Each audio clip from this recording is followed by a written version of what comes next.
stabbed. In the name of the Emperor!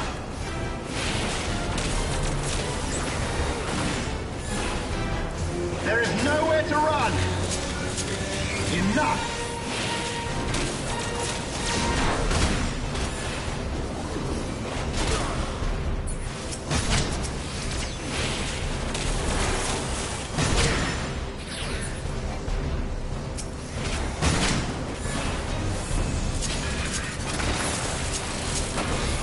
In the name of the Emperor! Enough!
the champion of Hydaelyn. Tell me, why do you despise the primals so? They are the embodiment of mortal will, of mortal desire. Plainly, you desire a foe to despise, and 'tis well that you do, for it is from the vortex of ceaseless conflict that Lord Zodiac shall be reborn. Through the joining, the world shall become whole again. Then all shall be as once it was, as it should ever have remained.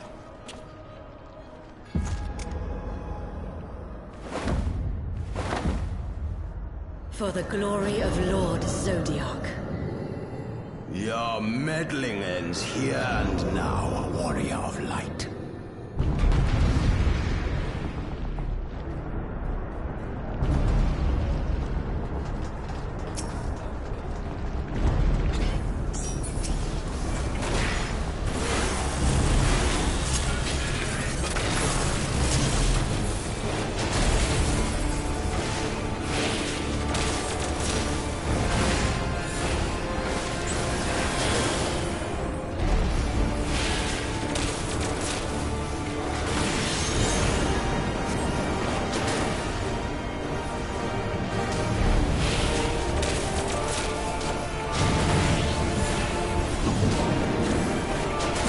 Shall consume light.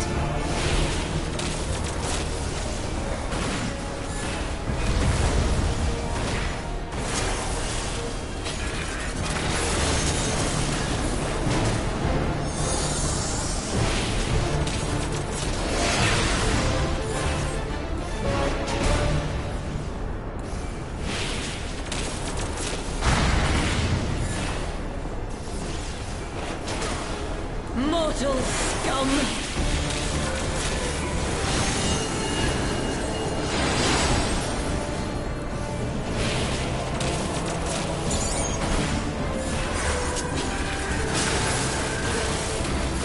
Know your place.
Such strength, it defies all reason.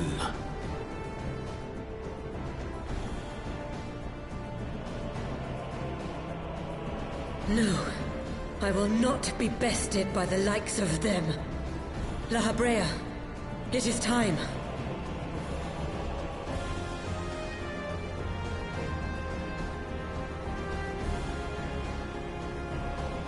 Very well. Let us show these mortals the true power of the Echo. The power to break down the barriers of existence.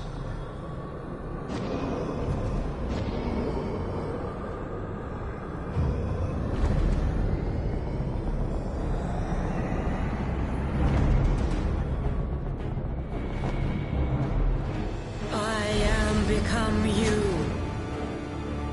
And we are become one.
that he might regain the blessing of light I had foreseen. But he is it as to deny us our power. Let us withdraw, La Habrea. That power remains to us, at least.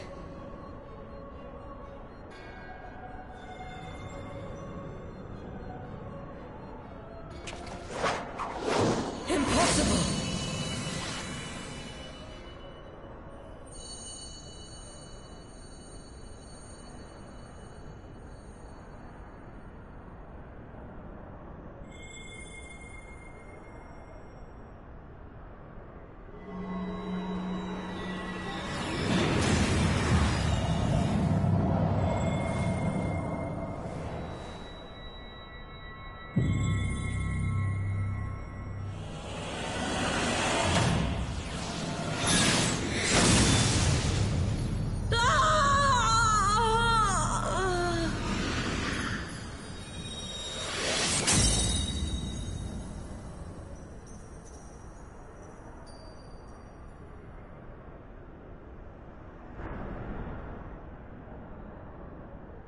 So, you harnessed the Eye's power.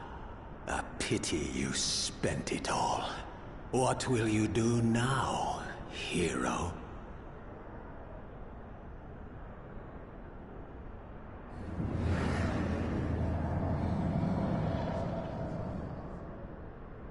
So, not even the vaunted warrior of light can unmake an Ascian without relying upon mortal contrivances.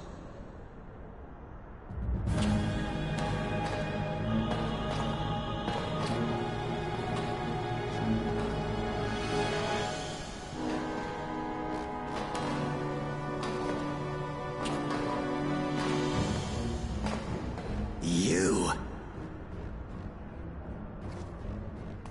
In the distant past, King Thordan and his knights 12 fought and defeated Nidhogg. Though the victory cost them dear, they were rewarded with a great prize, the Dread Worm's Eyes, both of which have since been held in the Holy See's safekeeping.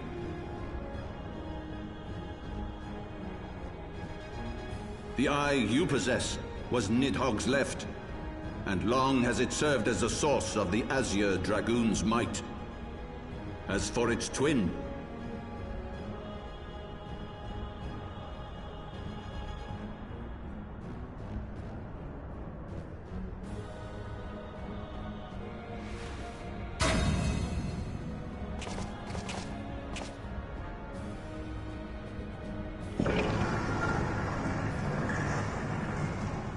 it has lain here, joined to the person of Haldreth, the first Azure Dragoon.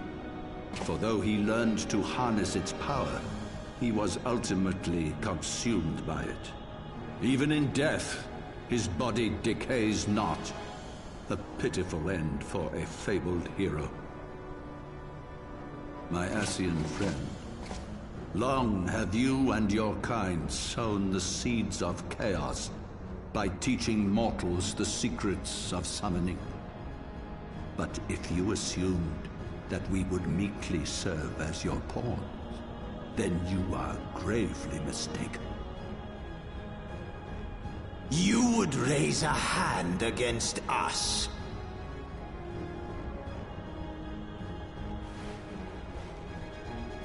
By taking unto my flesh the soul of the legendary King Thordan, I can become a god!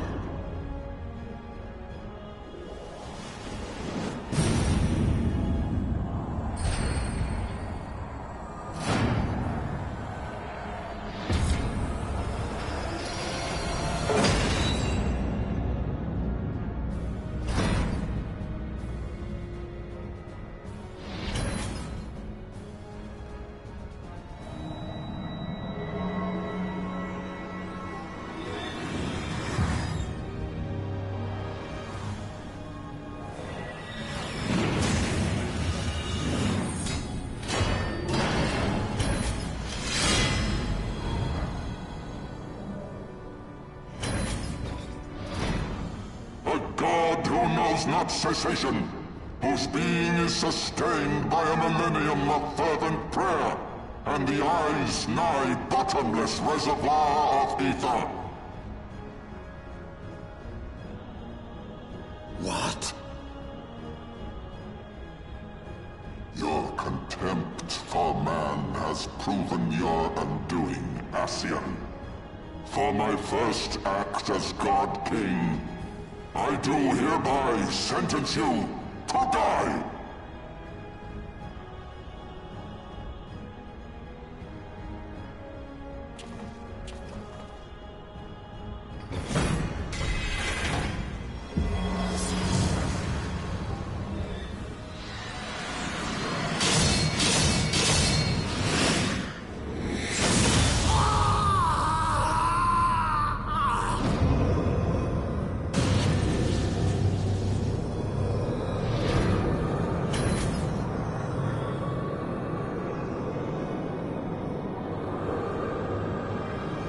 Gods feed upon ether. It matters not what form that ether takes. Ascian souls are no exception. With this power, I shall put an end to 1,000 years of conflict.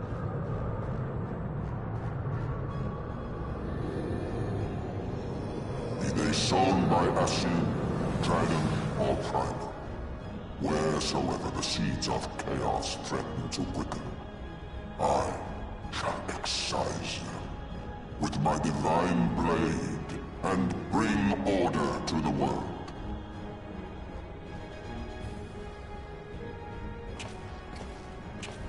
I have become that which you abhor, warrior of light. If you would take issue with my godhood, I shall answer you with my blade.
Brothers, the time has come to call upon the true power of the Heavens Ward.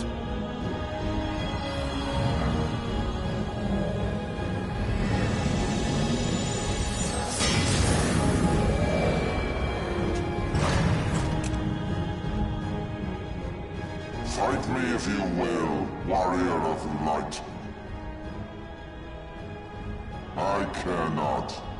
All who stand against me will be destroyed, be they servants of the darkness or the light.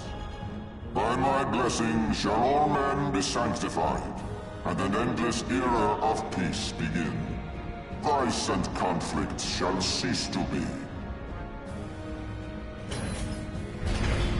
You reject my divinity, yet what have you to offer my people in its stead? Bitter truth? Virtuous suffering?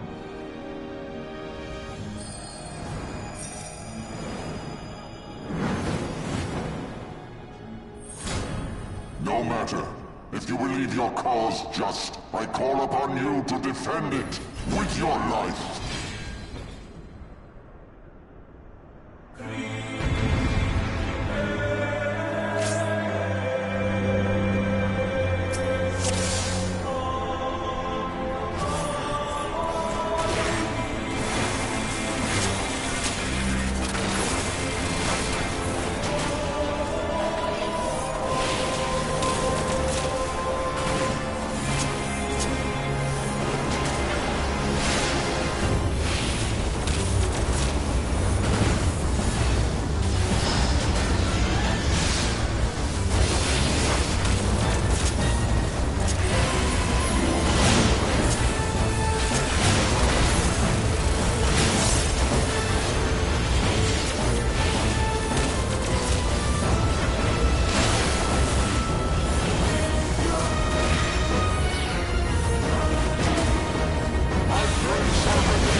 can this be?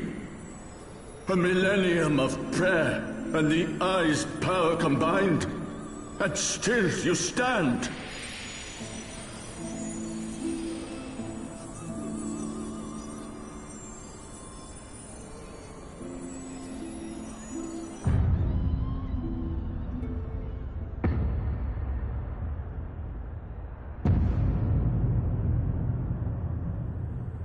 Who?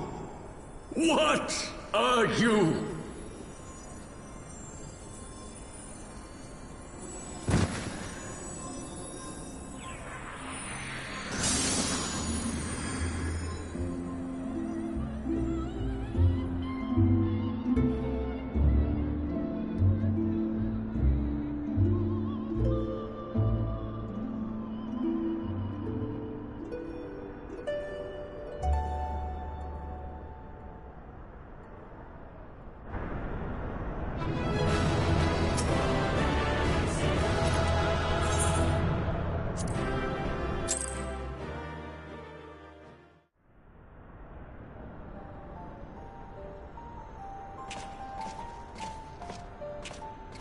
It is over then. I had hoped that mine would be the hand to end it. But knowing you, there was little chance of that.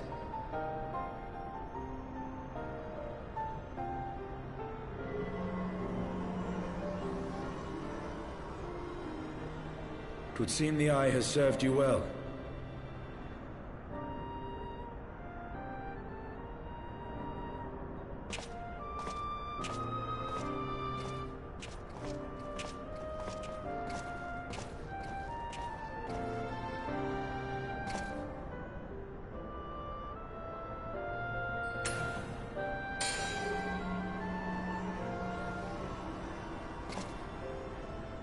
Its twin, at long last.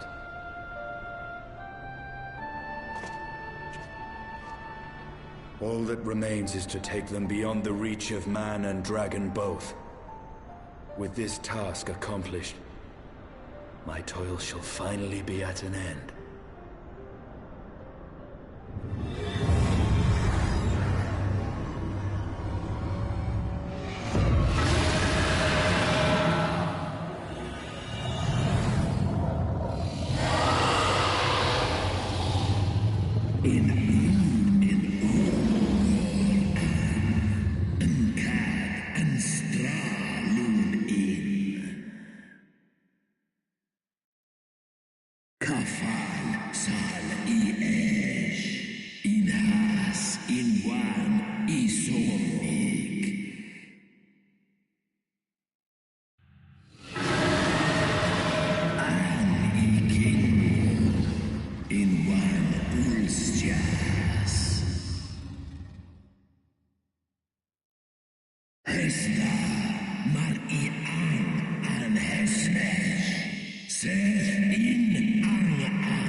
Let us away, servant of Hydaelyn.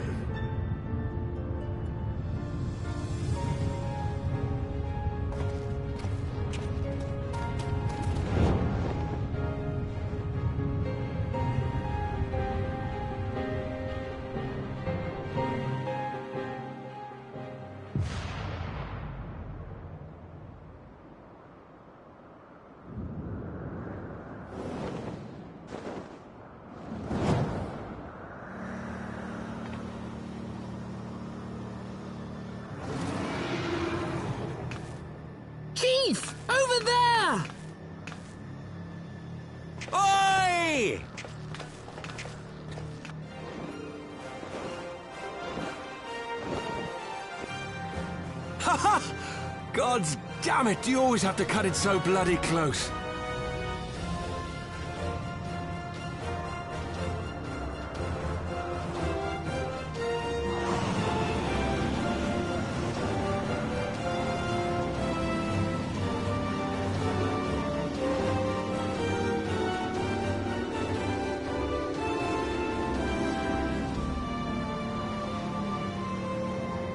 It would seem he has done it again.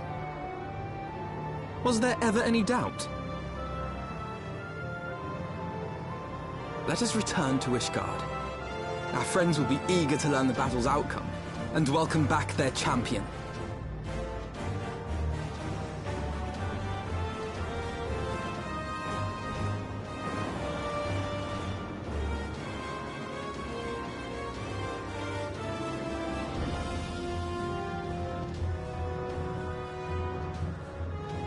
Where is Estinian?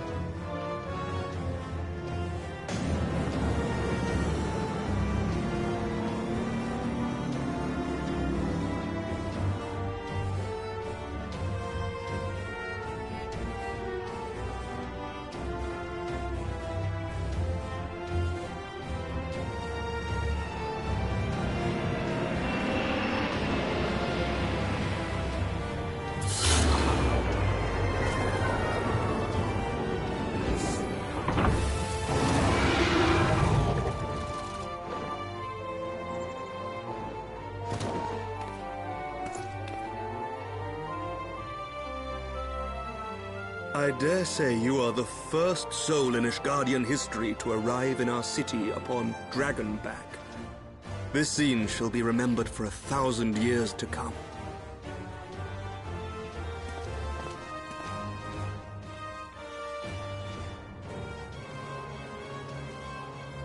As we had feared, the Archbishop summoned the soul of King Thordan into himself, and thence became a primal. But he and his knights are no more, thanks to the Warrior of Light. Your struggles are not yet over, mortals. Whom do I have the pleasure? I am Midgardsormr. I have journeyed with Hydalin's champion and observed his deeds in the conflict between man and dragon.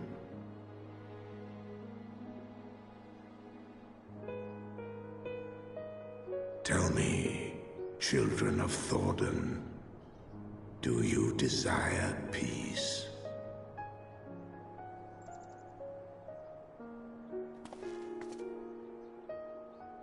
My people have committed unspeakable atrocities against dragonkind, even against our own. Would that we could undo these wrongs, but we cannot. Be that as it may, the future yet presents a chance to begin anew. Our nation has broken free of the shackles of a false faith, and Nidhogg shall lead his kindred against us no more. I doubt not that it will require much effort and perseverance, but 'tis my belief that in time, Ishgard will again become a place where man and dragon may abide together in harmony. I shall remember thy words. Yet be warned, Nidhogg's soul liveth on. His unbridled rage hath claimed for its vessel the one thou callest the Azure Dragoon. Estinian. Doubt not but that Nidhogg will call out to his brood ere long, nor that they shall answer him. Steel yourselves, for the true test is yet to come. Come what may, we will never cease to believe. Upon the souls of they who have sacrificed themselves to pave the way for peace, we will never abandon our cause. A 1,000-year war cannot be ended in a day. It may take generations. What thou dost begin, thy children must continue.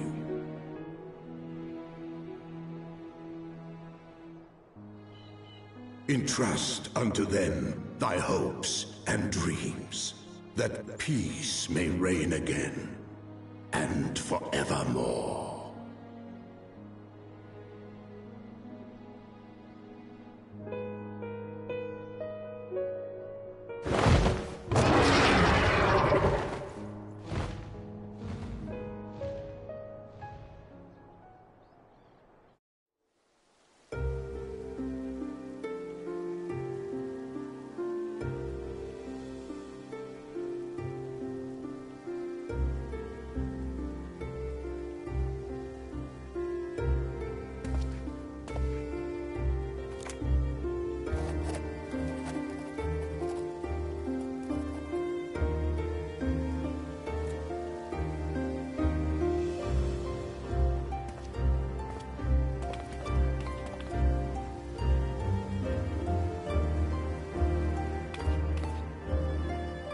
Let all here present attest that Sir Emmerich, acting on behalf of the Archbishop, has appended his signature.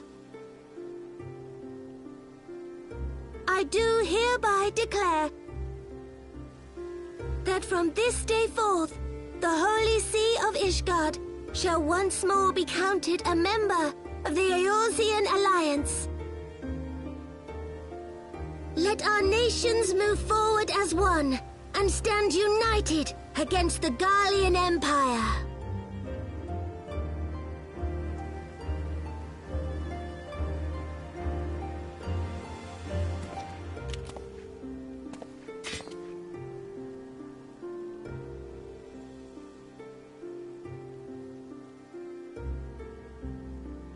For the future of Eorzea!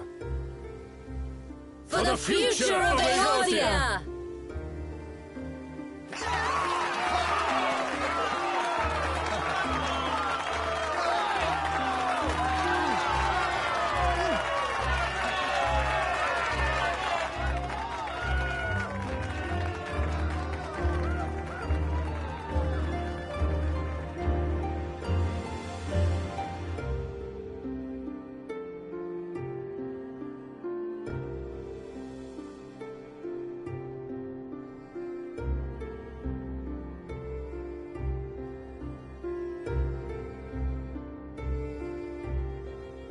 There you are.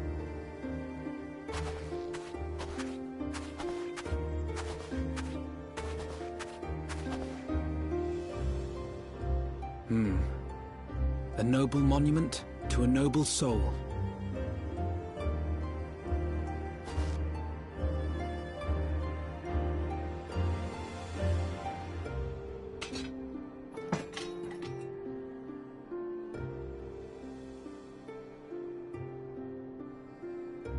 From here, Lord Orshafon can watch over all of Ishgard.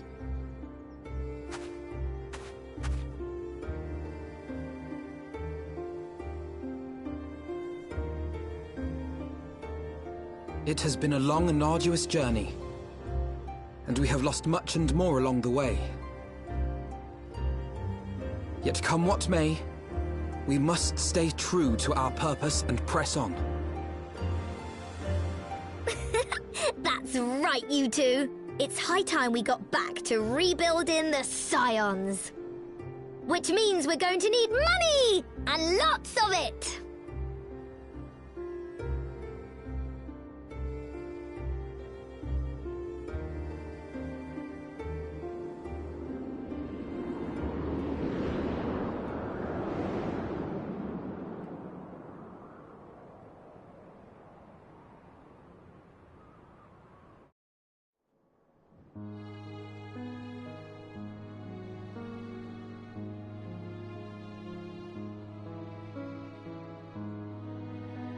So ends a glorious chapter in their tale.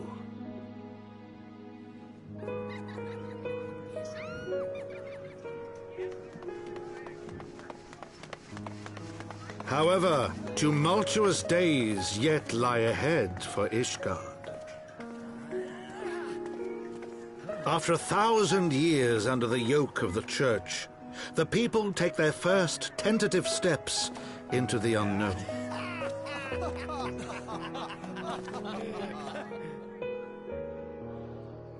And though they spy a glimmer of peace upon the horizon, Nidhogg's vengeful shadow yet remains to darken the way. Be that as it may, so long as the young commander of the Temple Knights and his heroic companions are there to guide them, the people may hold fast to hope. The hope that one day true peace will return to Ishgard, and that man and dragon may live in harmony once more. Let the deeds writ herein never be forgot, that they may inspire generations yet unborn to strive ever heavensward.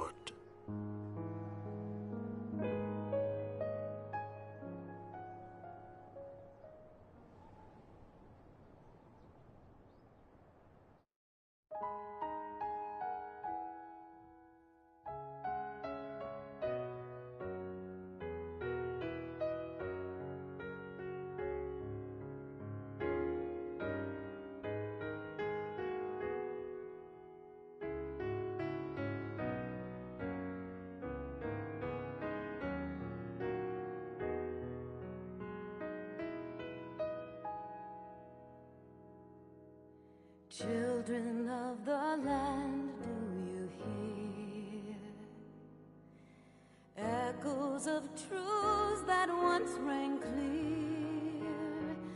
Two souls intertwined, one true love they did find, bringing land and heavens near. But flames that burned full bright soon fell dark. Memories dimmed by shadowed hearts. In the waxing gloom did wane the lover's moon, watching as their worlds drift apart.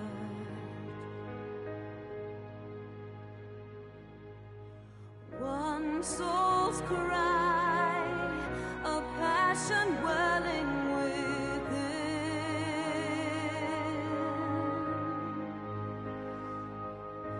Sacrifice,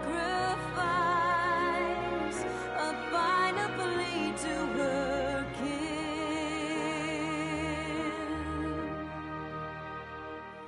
Yet this bond of hope by treachery was broke, scattering her words to the wind.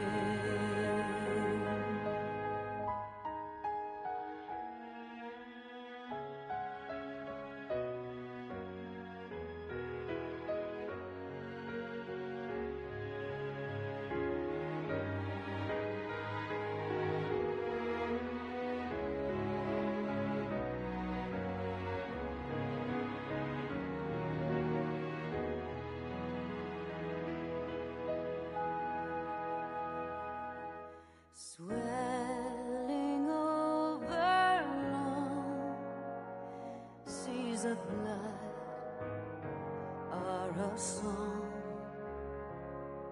and death an afterthought to those who fight for naught. Alone, lying empty,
must you turn to empty bliss?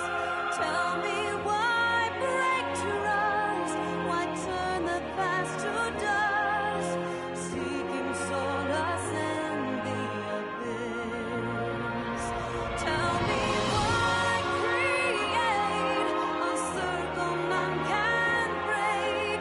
Why must you let go the life you were bestowed? This I fear I'll never know.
So Lahabrea and Igaeorm have fallen. Bested by mortals in their attempt to initiate the Eighth Rejoining. That they should be so complacent. And now it falls to me to deal with the consequences. Without intervention, the balance between light and darkness will begin to shift, placing our mission in jeopardy.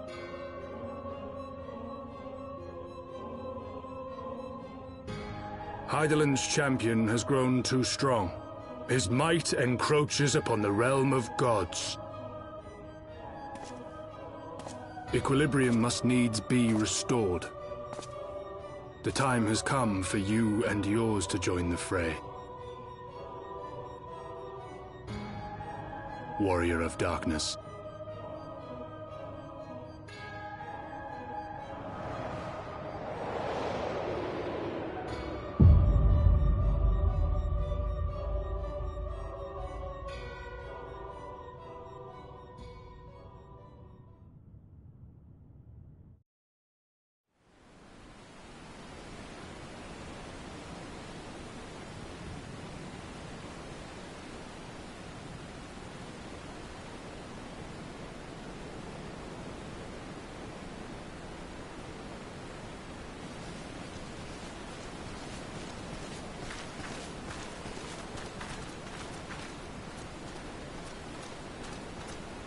Remind me, why is there no rest for the righteous?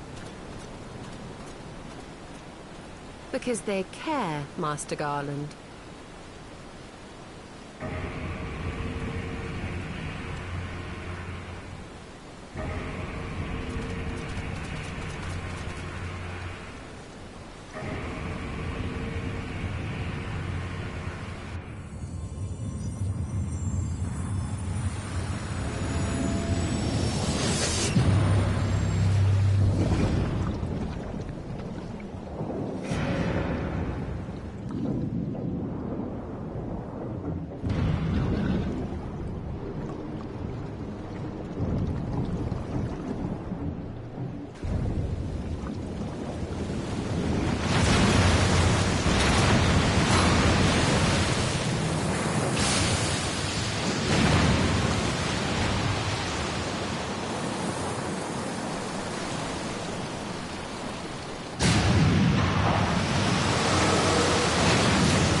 Of all the things they could have picked to play with, that's not a toy, you bloody fools, it's a primal!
Thank you for coming. I wish to speak with you both in a place where privacy was assured. We quite understand. What was it that you wished to discuss?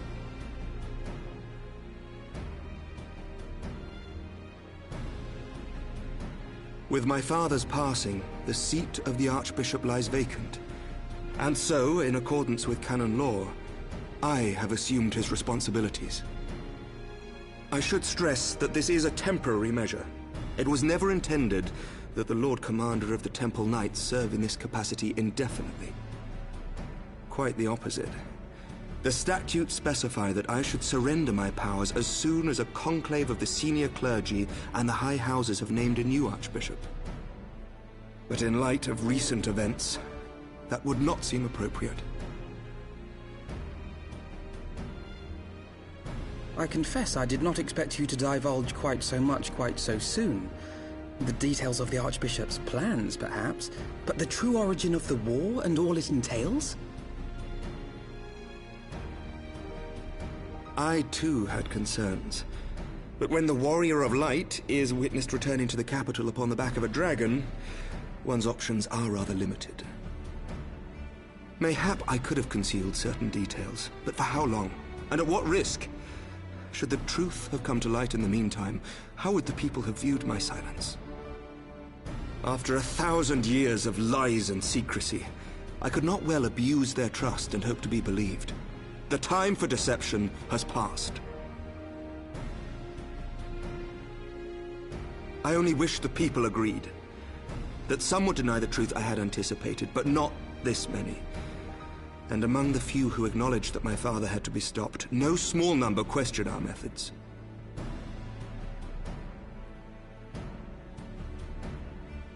If they suspect a coup, it will not be long before some turn to violence. It has already begun, and that on both sides. Men and women of the cloth are being harassed in the streets. Some have even been assaulted in the broom. Hilda and her people have formed a watch to help us maintain order, but such measures will not prevent the unrest from spreading. For all our talk of peace, the people remain frightened and confused.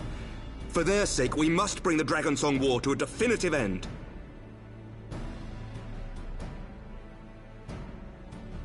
And we should be glad to help you, Sir Emmerich. But what precisely would you have us do?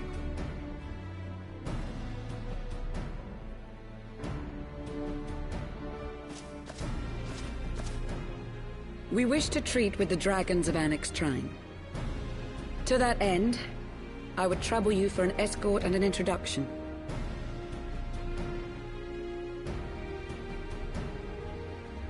Annex Shrine? You would speak with Vidofnir, then? We must needs open a dialogue between our peoples. Acting as my representative, Lucia will extend an invitation to their leader, that she might visit us here in Ishgard. Were she still with us, I would of course have beseeched Isel's assistance in this matter. But as she is not, I must ask that you aid us in her stead. Will you do us this favor?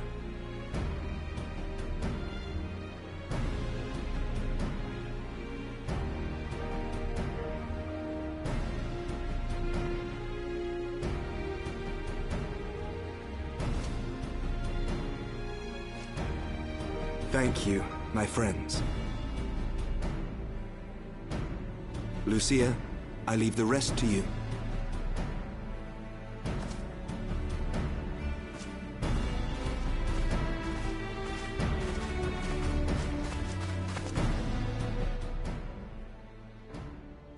In the wake of the Archbishop's fall, the nation of Ishgard trembled, the faith of her people shaken to its very core.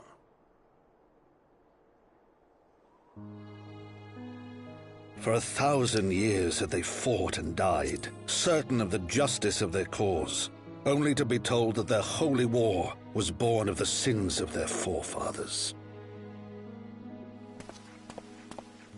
What then for those brave men and women, thus stripped of their righteousness but to despair, to deny the truth and decry its speakers?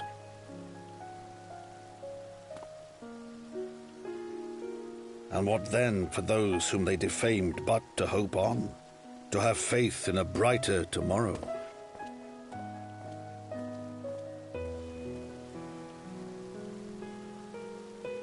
A tomorrow in which man and dragon might live together in harmony, then as distant as the very stars in the heavens.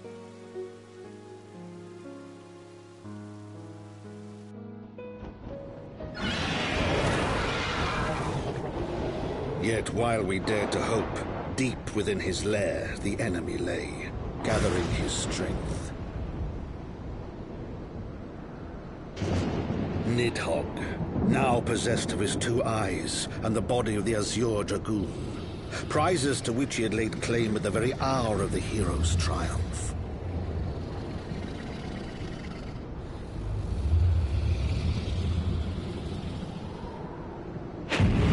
As desperately as we sought the solace of peace, the great worm craved the misery of war. Nor was he alone in his misbegotten desire.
I'm terribly, terribly sorry to have kept you all waiting.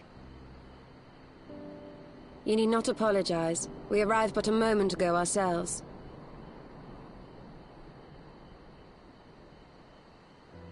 Pray, allow me to introduce Kryle, who has recently come from the Sharlayan motherland.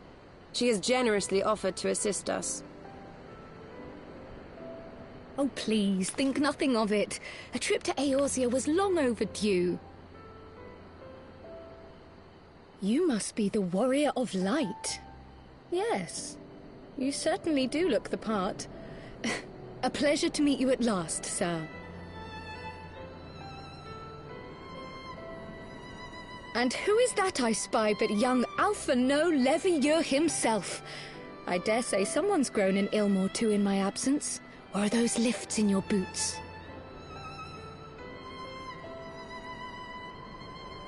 We, Miss Kryle and I met at the Studium years ago. I shall forever be indebted to her for her sage guidance. It was no small task keeping him out of trouble, believe you me. The youngest ever to enter the Studium, him and his sister, 11-year-old prodigies. Suffice it to say, social graces were not among his list of talents. Striding up to his seniors on his first day, head held high. What was it he said again? Thank you, Kryle.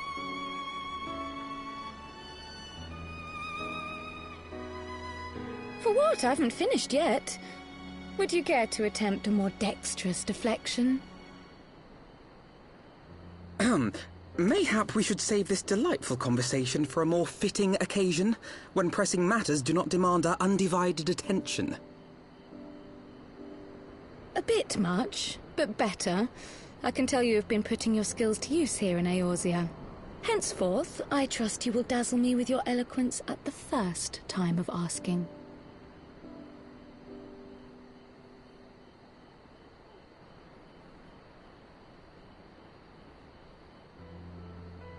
Right, on to more pressing matters. Finding Minfilia and the other missing scions. I gather you have new information to share with us. A new approach, actually. Tataru recounted the tale of your escape, and it gave me an idea. Simply put, assuming Thancred left some manner of trail when you whisked him away, as is almost always the case with teleportation magics, I am confident I can find and follow it. Then what are you waiting for? The wherewithal to do it. The fact is, my abilities aren't quite up to the task. Not in themselves, anyway. If I had Master Matoya's crystal eye, on the other hand... Then let us all call on her forthwith. I think it best you explain your plan to her in person.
Oh.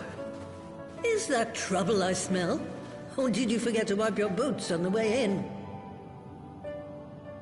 Forgive us, Master Matoya. We will be sure to wipe them on the way out. And may I say how glad I am that age has not yet deprived you of your senses. Ever so quick-witted, aren't we? To the detriment of your manners. Well, out with it then. What do you want?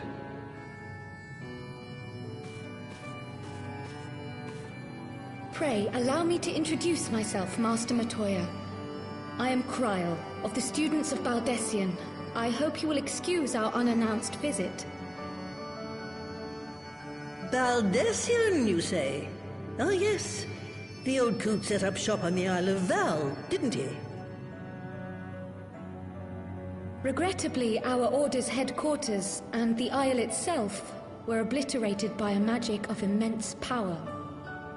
I have the blessing of light to thank for my own preservation.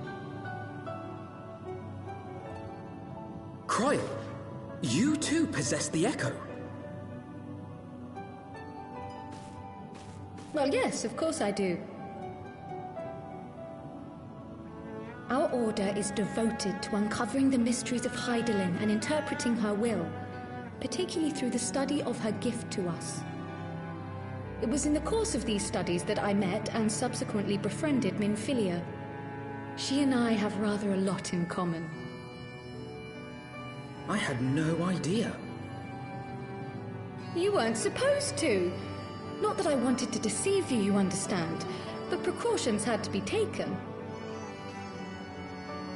Yes, yes, that's all well and good, but you still haven't told me why you're here.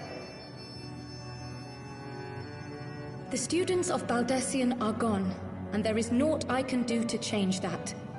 But the science of the Seventh Dawn can yet be restored, and my dear friend found. You have in your possession an ancient crystal of light, one you call your crystal eye. I believe I can use it to focus my abilities and locate one of the missing scions.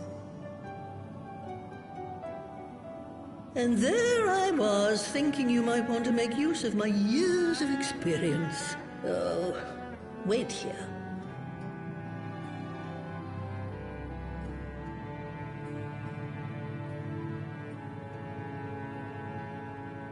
Long did I ponder the nature of this crystal and its familiar radiance, but never did I suspect it was a crystal of light. On the cusp of an umbral calamity, souls blessed with the power of the Echo invariably appear. To aid these, her chosen warriors, Hydaelyn bequeaths to each a slither of her strength in the form of a crystal of light. But as her strength wanes, so too does the potency of her gifts. This crystal, born of an earlier era, is infused with a power far greater than those of this age. You could travel the length and breadth of the land and not find a crystal even a fraction as pure. Its value is beyond measure, as are the risks inherent in its use. No two manifestations of the Echo are alike. I, for example, can converse with beings of every shape and size, excepting beasts, contrary to what others would have you believe. Language has nothing to do with it, of course. Rather, I am sensitive to the whispers of the soul. Their intent, their very essence even, the traces of which serve to guide the elementals to Y'shtola. Far-fetched though it may sound, I believe that with your crystal eye, I may be able to pick up where they left off and follow the remaining trail to Thancred. That is, if I have your permission.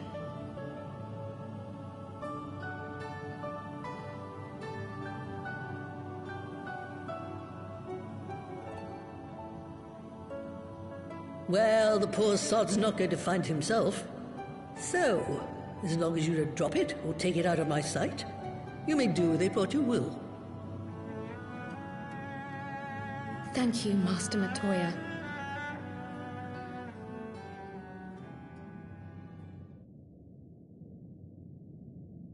Then let us begin.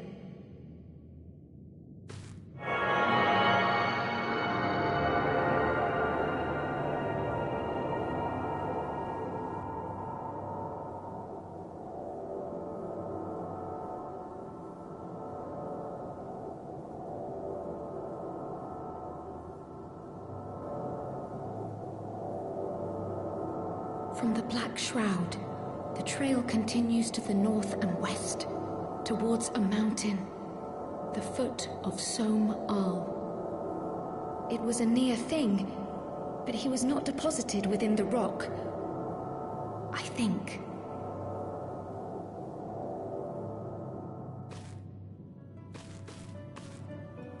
The Hunters of Tailfeather know those lands well. I say we begin our search there.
path could be. Thancred! It could be Thancred! We must hurry!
This day, we reclaim the reins of history.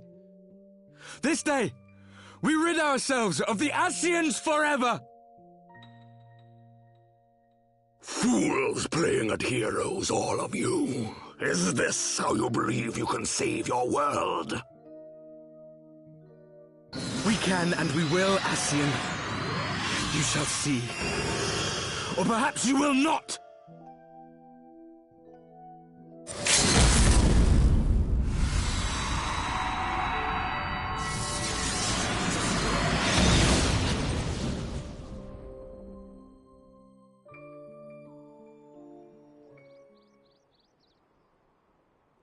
So you are the Warrior of Light, the savior of Eorzea.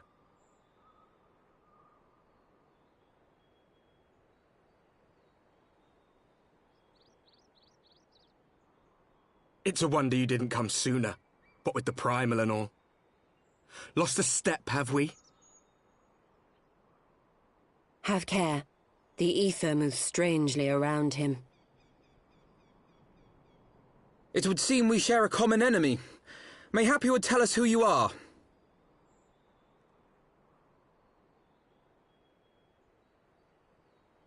Shall we show them?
Not very sporting of you to interrupt. But so be it.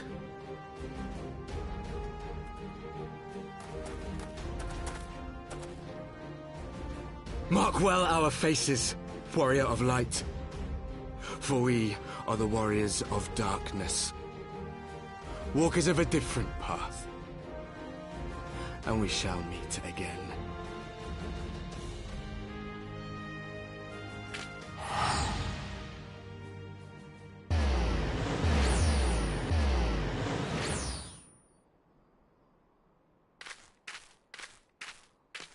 Warriors of Darkness? Really?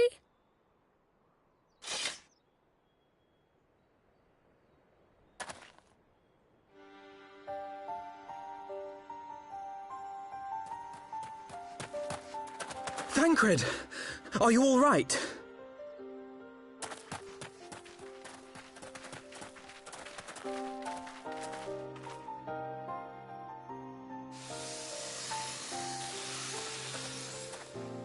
Pleasantries can wait. I'd rather not be here when the Nath arrive. Agreed?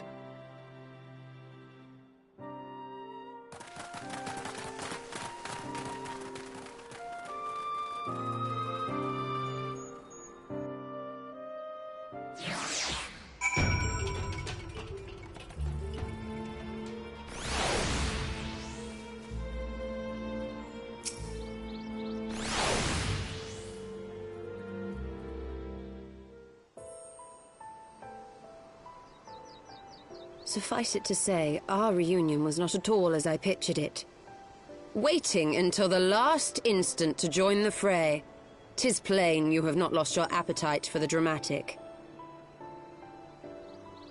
My appetite for the dramatic? Have you forgotten the circumstances of our parting? The heroic last stand, the tunnel filling with light, and then... Had I known you intended to use forbidden magics to deliver me to some god's forsaken wilderness, I would have thanked you in advance. Thancred.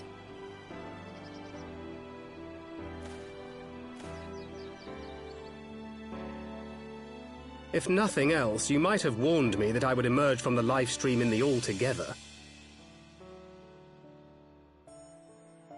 Eventually, I managed to fashion knives from some obsidian I found, and set about hunting for meat and hides. Given that I'm not all that skilled in leatherworking, it's probably for the best that I met the Vath before I was reunited with you.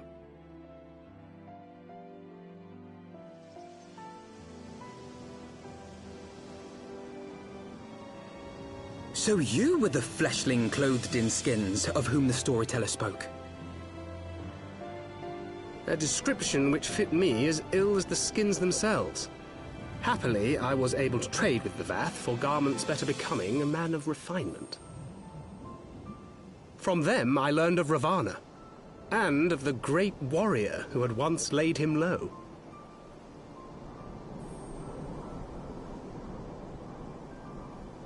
And thence did you conclude that were you to track the Primal's movements, it would surely bring you into contact with the Scions once more. It seemed a reasonable assumption. I could think of no one else with your enthusiasm for slaying beastmen gods. Until now, that is. Ah, yes. The self-proclaimed Warriors of Darkness. 'Tis only fitting that they stand in opposition to the Warrior of Light, I suppose. I glimpsed the leaders past, if only for a moment. They were confronting a man in black. An Ascian, I think.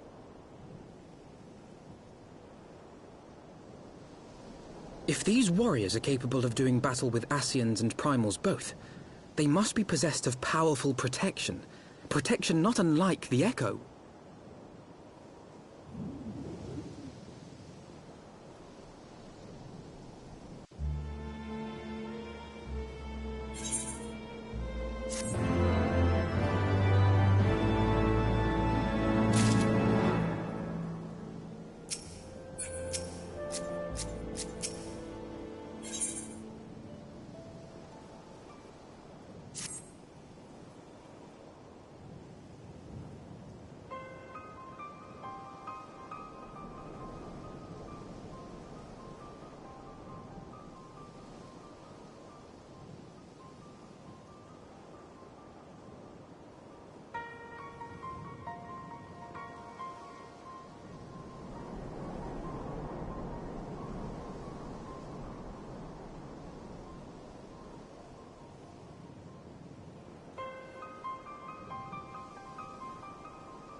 Even as the Scions celebrated the return of a long-lost friend, honorable men plotted to deprive them of another.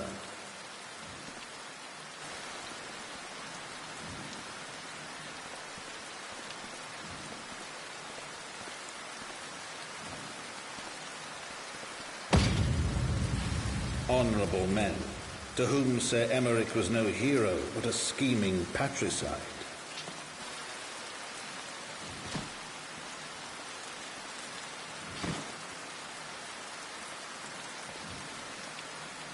Honorable men who would fain wash the paving stones of foundation with the tyrant's blood.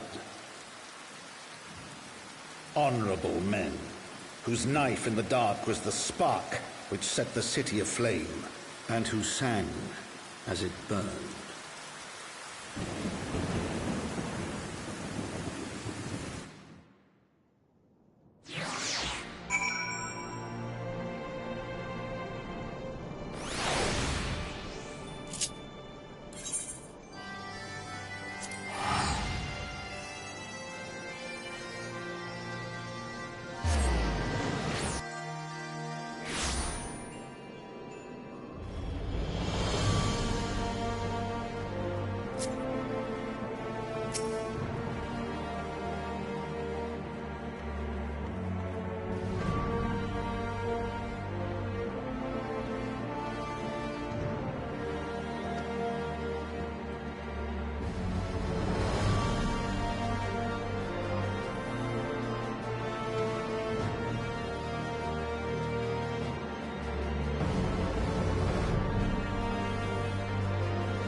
I do not mean to diminish our accomplishments, but until we identify the ones who ordered the fires set, our work is far from finished.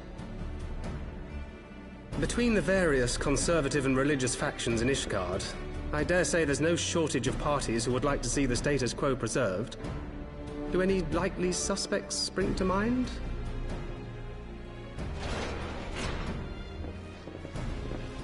Far too many to count. Lord Commander, your wounds. Are healing well. Thank you. Time is of the essence. Lest we forget, these men would sooner put their own city to the torch than see it change. When our enemies learn that we have apprehended their arsonist, there is no telling how they will react.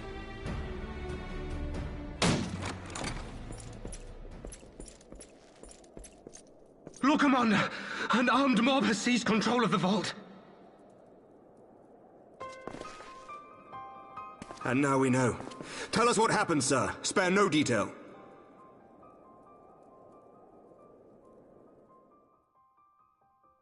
We were directing refugees into the Basilica, as you ordered, when all of a sudden, men brandishing weapons were all around us. It happened so fast, my lord. We had no time to respond. They've taken the refugees hostage and barricaded themselves inside the vault. And they sent you to deliver their demands. They, the true brothers of the faith, demand that a conclave to select the next archbishop be held forthwith.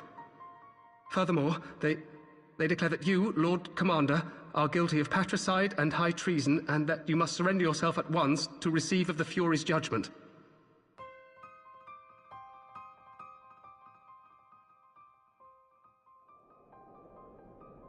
Ridiculous! I mean, do they honestly think that executing Sir Emmerich would change anything? That the truth will somehow die with him? These fundamentalists rage against the passing of the old ways, unable to accept there can be no going back.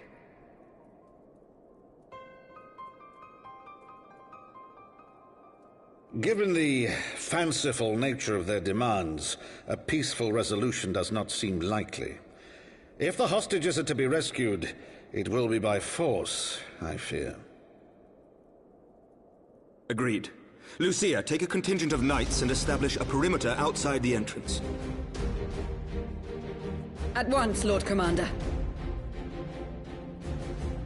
Hilda, I need your people out in force throughout the Broom.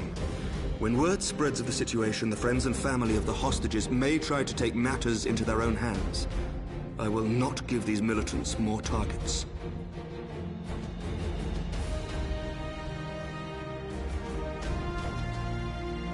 I shall lead the assault on the vault.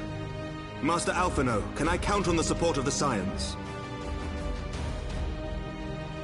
Of course.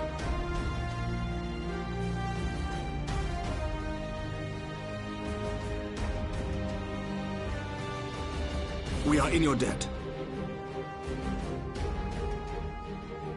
I shall join you as well, Lord Commander.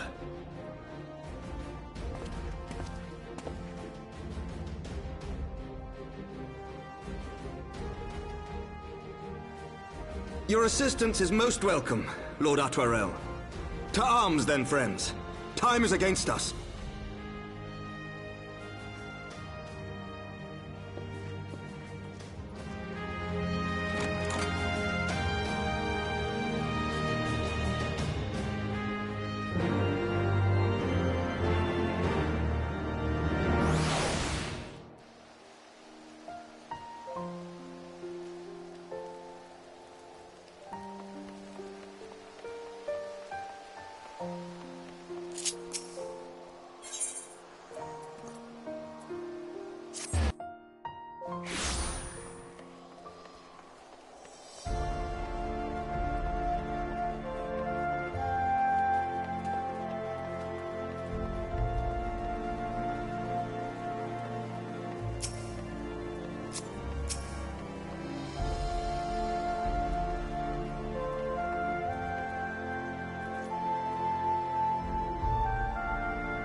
with you!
You underestimate me!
not yield!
Where is he? Where is he?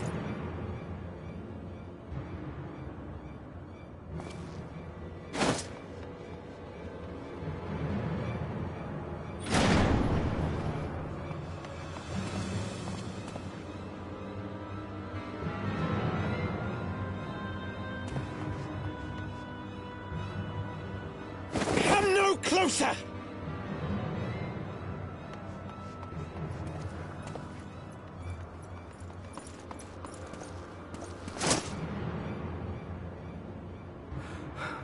You have nowhere to run. Release the girl and surrender.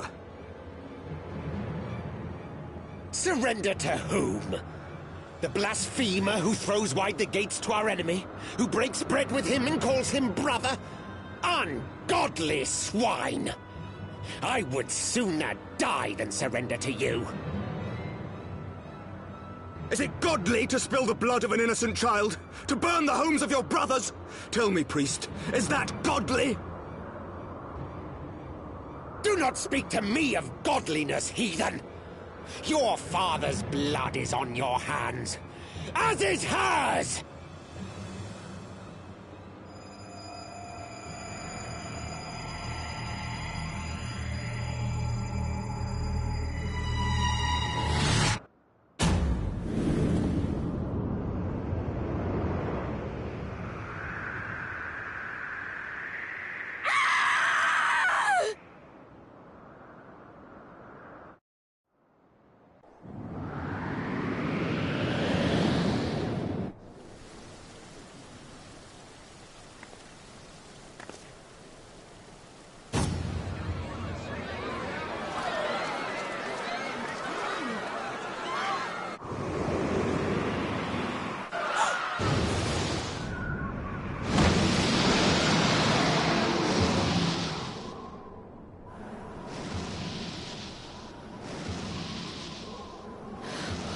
What?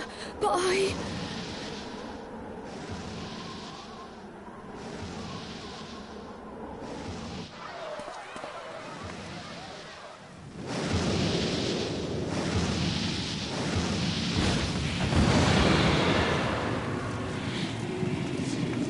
Vidafne!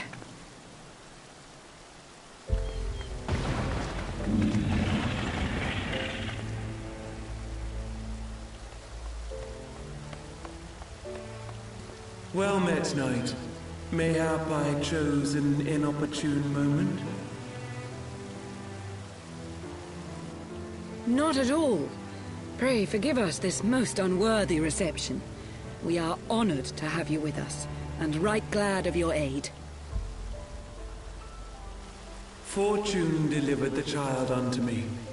I had but to receive her.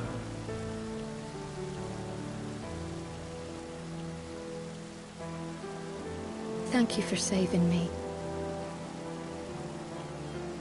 Thou art welcome, child.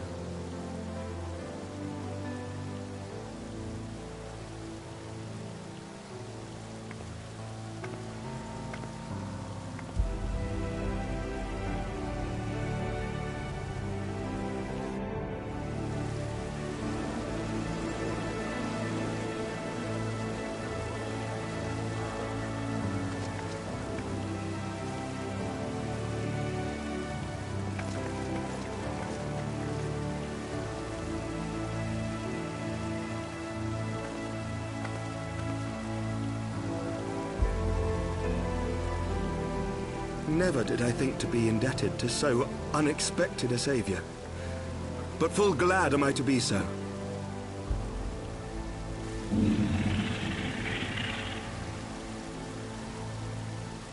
Friend of Izel, warrior of warriors, I had hoped to meet with thee.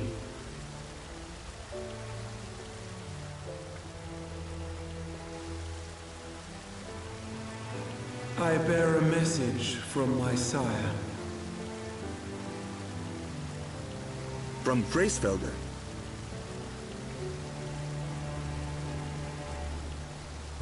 Upon returning to our lands, Nidhogg's shade did sing unto his brood, and they for skies unknown did then take wing. This thou must know, for your fates are inextricably bound. What of Estinian? Is he truly lost to us? Such matters are beyond my ken. I but bear my father's words. Take from them what thou wilt. Fare you well, mortals.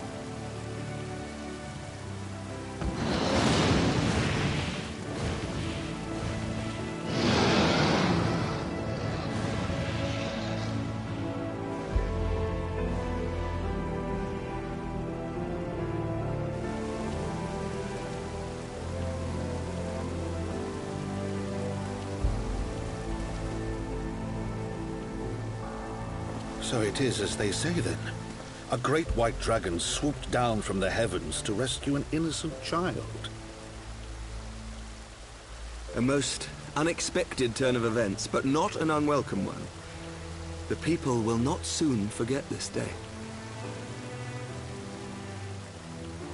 Yet how will they choose to remember it, Sir Emmerich?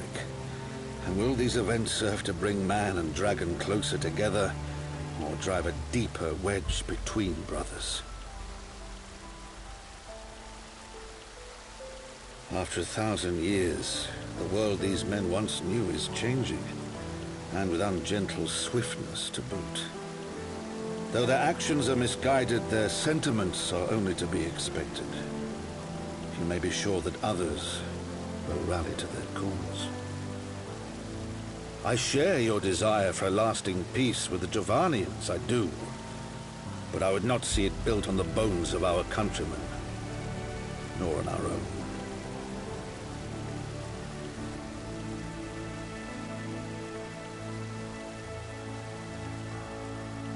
I see much of Horsefar in you, and I could not bear to mourn the passing of another son. Lord Edmund.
that Vidofnir should chance to arrive even as the girl fell. Truly, I could not have planned it better myself.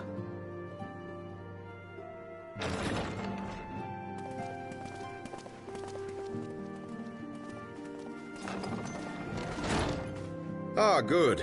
We were afraid you might have left.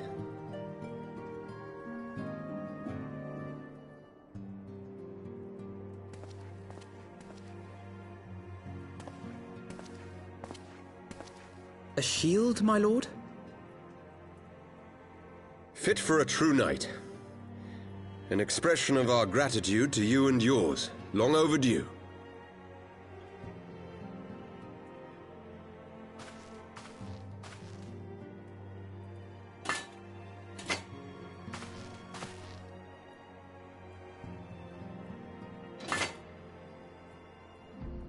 But there is something else I would discuss ere you part.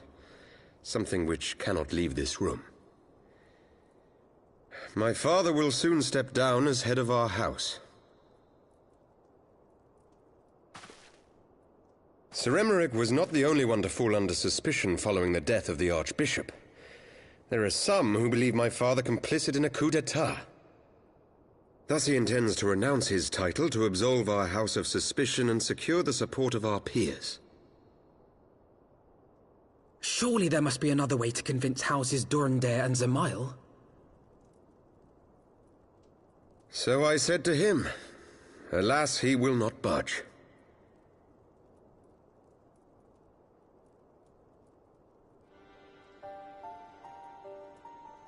Ever since I was a child, I knew that I would one day succeed my father. The thought of it filled me with pride.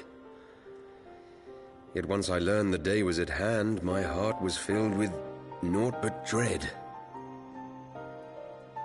Our legacy is built upon the lies of our forefathers.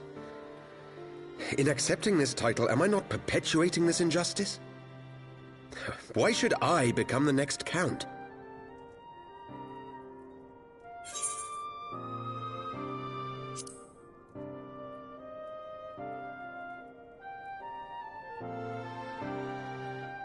You sound just like him. Aye, I suspect that is what Horschiffon would have said. To aid those in need. When you look on that shield, I trust you will remember his words. And should I once more find my resolve wavering, I ask that you show me the way. You were a brother to Horschiffon. Will you be a brother to me as well?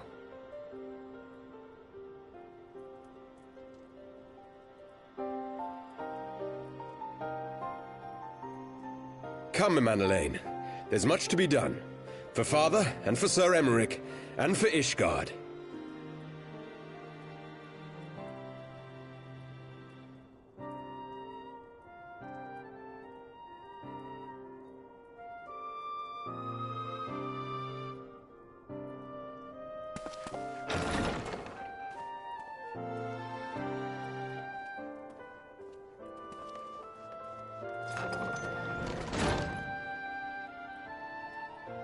To think we share the same blood.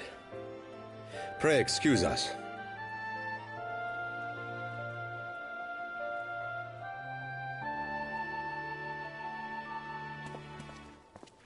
Those were the days of promises and vows, of tentative first steps into an uncertain future. A future shaped by the choices we made, in ways we could never have foreseen.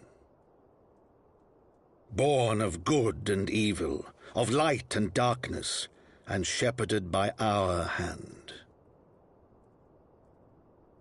Be it for weal, or be it for woe.